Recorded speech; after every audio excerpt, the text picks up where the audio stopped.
ఒక బోట్ కానీ ఒక వెహికల్ కానీ ఎక్కడెక్కడ ఏమున్నాయో అన్నీ అనలైజ్ చేశాం.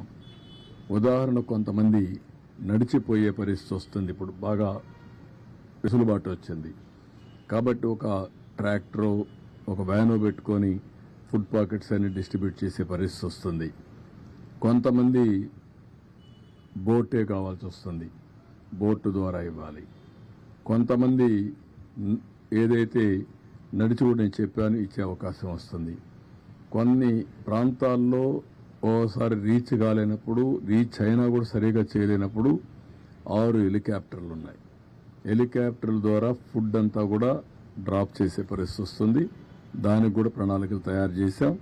రేపంతా ఒక 6 హెలికాప్టర్ కూడా పనిచేస్తాయి. ఈరోజు కొత్తగా ఒక వినూత్నంగా ఏదైతే డ్రోన్స్ అన్ని ఒక 8 డ్రోన్స్ పెట్టి ఒక 10,000 మందికి ఫుడ్ పాకెట్స్ అందజేయగలిగాం. ఈరోజు నేను చూశాను, కొంతమంది మేము ఫుడ్ ఇస్తే ఆ ఫుడ్ అవసరం, ఆ ఫుడ్ని వాటర్లో కూడా లాక్కపోయే పరిస్థితికి వచ్చారు. మోయలేక వాటర్లో మోసుకొని వెళ్తే కంటామినేషన్ వచ్చే ప్రమాదం వస్తుంది. ఆ కంటామినేషన్ వస్తే లేనిపోని రేపు డయారియా ఇవన్నీ అనేక సమస్యలు వస్తాయనే ఉద్దేశంతో ఇప్పుడు ఈ డ్రోన్స్ పెట్టి, డ్రోన్ అయితే చాలా ఈజీగా వెహికల్ నుంచి నేరుగా బిల్డింగ్ పైకి పంపిస్తారు. ఆటోమేటిక్ తీసుకోగలుగుతున్న 2 minutesలో ఆపరేషన్ అవుతా ఉంది. రేపు ఒక 30-35 డ్రోన్స్ కూడా పెట్టాం. అది కానీ సక్సెస్ అయితే ఇంకా ఎన్ని పెట్టాలో పెట్టి ఇంకా టైం కూడా లేదు. We are operating. అవైలబిలిటీలో ఉండే డ్రోన్స్ అన్ని కూడా తీసుకొచ్చి పెట్టాం. అదే మరిగా ప్రతి ఒక్క బోట్లో కానీ ప్రతి ఒక్క వెహికల్లో కానీ ఒక ఆక్టోపస్ కానీ గ్రే హౌండ్స్ కానిస్టేబుల్ పెట్టాం. ఎందుకంటే వాళ్ళది సమర్థవంతంగా చేయగలుగుతారని పెట్టాం.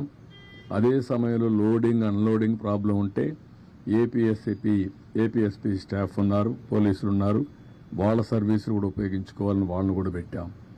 అంటే ఇవన్నీ కూడా ఎందుకు చేస్తున్నామంటే ఎక్కడ కూడా ఒక చిన్న నిర్లక్ష్యం ఉండకూడదు. ఎట్టి పరిస్థితిలో లాస్ట్ మైల్లో ఉండే వ్యక్తులకు చేరవేయాలి. వాళ్ళ ప్రాణాలు చాలా ముఖ్యం. అదే మరి వాళ్ళు చాలా ఇబ్బందుల్లో ఉన్నారు. నేను చూసినప్పుడు అనిపిస్తుంది, డబ్బులుండేవాళ్ళు, డబ్బులు లేని వాళ్ళు, చదువుకున్న వాళ్ళు, చదువుకోలేని వాళ్ళు, ఏ ఏజ్ ఉన్నా ప్రతి ఒక్కరు అందరూ సమానమైపోయే పరిస్థితికి వచ్చారు. దీనావస్థలో ఉన్నారు. కడుపు నిండితే చాలని బాధపడుతున్నారు. కనీసం నీళ్లు కూడా దొరకకుండా, నీళ్లు ఇస్తే అది అమృతంగా భావించే పరిస్థితిలో ఉన్నారు. అవి చూసినప్పుడు బాధ్యత పెరుగుతుంది. నేను ఆ మాటే చెప్పాను మా ఆఫీసర్లకు అందరికీ. ఈరోజు ఈ కష్టకాలంలో ఉన్నప్పుడు మనందరి మీద ఒక గురుతరమైన బాధ్యత ఉంది. మీరు ఆ పని చేయండి. నాకు రాత్రికి రేపు ఎల్లుండి 3 days మాత్రం రాజీ లేదు. 0 tolerance. అందరం కలిసి పనిచేయాలి. ఎక్కడ కూడా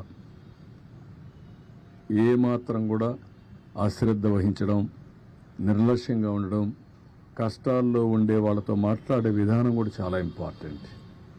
ఒకసారి ఎమోషనల్గా మాట్లాడతారు, హిస్టీరిక్గా మాట్లాడతారు. ఎందుకంటే నిన్నటి నుంచి భోజనం లేదు, కళ్ళ ముందర పిల్లలకు భోజనం పెట్టలేకపోయారు, పేషెంట్లుగా ఉండే పేరెంట్స్ని చూసుకోలేకపోయారు. అవన్నీ చూసినప్పుడు ఎవరికైనా కోపం వస్తుంది, బీపీ పెరుగుతుంది, ఆవేశం వస్తుంది.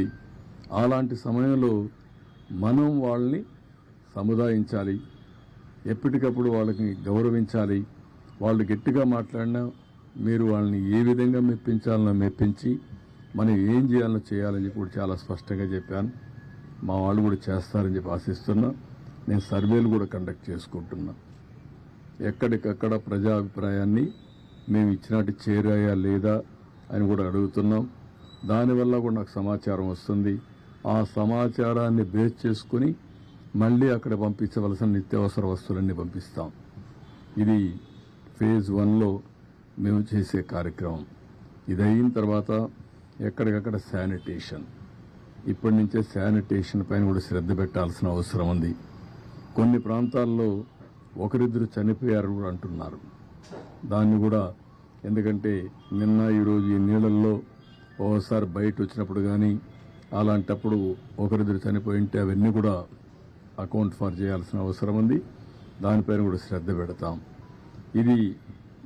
ఇవన్నీ చేస్తూనే శానిటేషన్ కంప్లీట్ చేసి వాళ్లకు పునరావాసం చేయడానికి మళ్ళీ ఏం చేయాలనో అవి కూడా ఫైనలైజ్ చేస్తాం. దాన్ని కూడా తొందరలోనే కంప్లీట్ చేసి ఈ టీంతోనే టోటల్గా మళ్ళీ వాళ్ళకు ఒక నమ్మకం ఇచ్చి మళ్ళీ ఒక భరోసా ఇచ్చి వాళ్ళందరినీ కూడా ఏ విధంగా ఆదుకోవాలని ఆదుకున్న తర్వాతనే ఇక్కడి నుంచి కదలబోతున్నాం. ఇది ఈరోజు కార్యక్రమం. కానీ ఏమీ తెలియని నాయకులు కనీసం వీళ్ళ పీరియడ్లో ఆ రోజు ఏదైతే మనం ఈ డ్రైన్ బుడమేరు డ్రైన్ కనీసం బ్రీచ్ అయింది కూడా తెలియదు. బుడమేరుకు గేట్లు ఉన్నాయని మాట్లాడతారు. వీళ్ళు ఎట్లా సీఎంలు అయ్యారో నాకైతే అర్థం కాదు. అది నేరుగా వస్తుంది, దానికి కాలువలో వచ్చి పోతే కృష్ణాకి వెళ్తుంది, అది కూడా తెలిసి ఉండదు. లేకపోతే కొల్లేరుకు పోతుంది. తెలియాలని లేదు, కనీసం తెలుసుకోవాలని ఉండాలి. అది కూడా తెలియకుండా మాట్లాడే పరిస్థితి. ఇంకొక పక్క మా ఇల్లు కాపాడుకోవడానికి బుడమేరుకు నీళ్లు పంపించామంట. ఏం మాట్లాడతారండి? ఎంత అజ్ఞానం, లేకుంటే విచ్చలవిడితనం. ఏది చెప్పినా నమ్మతారని, ఏదో ఒకటి వాగితే ఏమీ చేయలేదని. వచ్చింది వర్షాలు నిన్న రాత్రి జరిగింది. తెల్లవారే కొందుకు అందరం పరిగెత్తి ఎక్కడెక్కడుందో అన్ని జిల్లాల్లో కూడా ఫుడ్ పాకెట్స్ తయారు చేసి కొన్ని ఎయిర్ లిఫ్ట్ తీస్తున్నాం, కొన్ని తెప్పిస్తున్నాం. ఇక్కడ హోటలర్స్ అందరికీ చెప్పాను, ఇది మీ బాధ్యత. గవర్నమెంట్ ఈరోజు మేము డిమాండ్ చేస్తున్నాం, కమాండ్ చేస్తున్నాం, ఆదేశాలు ఇస్తున్నాం. ఎవ్వరికి ఎగ్జామ్షన్ లేదు. మీరు ఇన్ని లక్షల పాకెట్లు చేయాలంటే చేయాల్సిందే. మీరు సప్లై చేయమని ఆదేశాలు ఇచ్చాం. ఎందుకు, దేనికోసరం? ఇది పబ్లిక్ ఇంట్రెస్ట్. ఇది మా ఇంట్రెస్ట్ కాదు. ఒక పబ్లిక్ ఇంట్రెస్ట్ అయినప్పుడు, ప్రజలు ఇబ్బందుల్లో ఉన్నప్పుడు ప్రభుత్వానికి ఒక విస్తృతమైన అధికారాలు ఉన్నాయి. ఎంతవరకు హ్యూమన్లీ పాసిబులో అన్నీ చేస్తున్నాం.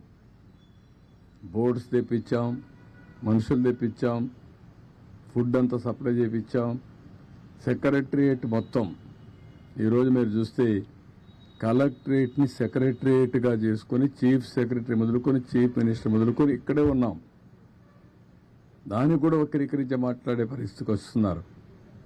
వీళ్ళకు బాధ్యత లేదు, నాకు బాధ్యత ఉంది. హరికేన్ తుఫాన్ 96-97 రాజమండ్రి ఆర్డీఓ ఆఫీస్ని సెక్రటరేట్గా చేసుకుని ఆల్ సెక్రటరీస్ని రమ్మని వారంలో మళ్ళీ అన్ని పనులు పూర్తి చేసి నార్మల్సీ తెచ్చిన తర్వాతనే హైదరాబాద్కి వెళ్ళాను.